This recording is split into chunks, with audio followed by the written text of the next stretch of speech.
ඊයේ මධ්‍යම රාත්‍රී ගාලු නගරයේ නතර කර තිබූ ප්‍රයිවට් බස් රථයකට අඩයක් තැබීමට ගිය පුද්ගලයෙකුට පඩයක් ගිය නිසා එම ප්‍රදේශයේ විශාල ගිගුරුම් කෑමකට භාජනය වී ඇති බව සඳහන් වේ. තාමත් ඒ අවට යන්නේක බව සමස්ත ලංකා හොල්මන් සංස්ථාවේ උසස් නිලධාරියෙක් ගුවන් විදුලියට ප්‍රකාශ කළහ.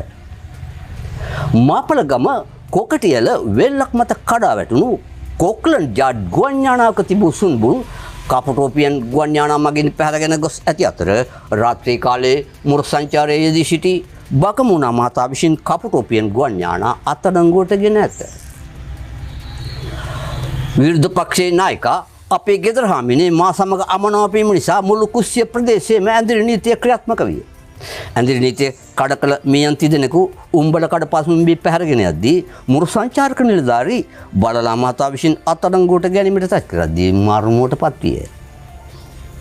බොම්බ ඇලුම් පිළිබඳ විශේෂඥ ෂොම්බේ මහතාගේ හොම්බට වැදුණු බම්බු පාරකින් ඒ මහතා ගෙම්බෙකු වැනි ලොම්බෙකු බවට පත්විය. හොංකොංගිය කිංකොං කංකුං රැගෙන පෙරලා දිවෙන්ට සැපත් විය. හොංකොංගේ කංකුං ඉතා රසවත් බැව් ඒ මහතා පුවප්පටි සාකච්ඡාවකදී අනාවරණය කළේ.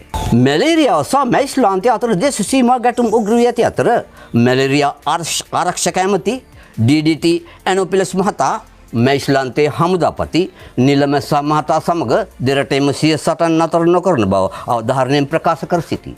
මේ අතර අහිංසක ජාතීන්ගේ මණ්ඩලයේ සභාපති කොඳුරුවා මහතා දෙරටේම සාමය ඉතා අත්‍යවශ්‍ය බවත් නිරවුද්ධ ගිවිසුමකට පටහැනි නොයුතු බව ඒ මහතා එකෙල්ලෙම ප්‍රකාශ කර සිටී. එල්පිටිය රාජ්‍ය වතුය අය තෙල් තල් සහ රබර් යනුවෙන් වතු දෙකට පරිවර්තනය විය.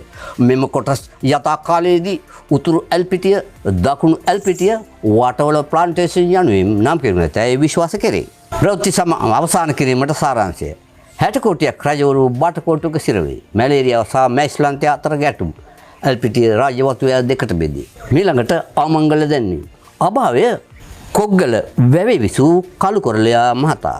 හුංගා වැලිගොව්වා තෙලියා යනාදින්ගේ දාබර පියාණන් වූ ආන්දා අංකුට්ටා කණයා යනාදින්ගේ බාමණ්ඩේ වූද ඉස්සා දණ්ඩියා තල්කොස්සා යනාදින්ගේ බාපා වූද කොග්ගල වැවේ විසූ කළුකොරළයා මහතා අභාව ප්‍රාත් වූයෙන් ඒ පිළිබඳ අවසාන කටයුතු කුස්සියේ ඇතිලිගොඩ ප්‍රදේශයේදී සිදු කරන බැව් සියලු ඥාති මිත්‍රාන් මෙත කනගාටුවෙන් දැන්වීම. මල් වැඩ සහ උපකරණ අවශ්‍යයි. අප වෙත ලැබී ඇති ආමගුල් දැන්වීම එපමණයි.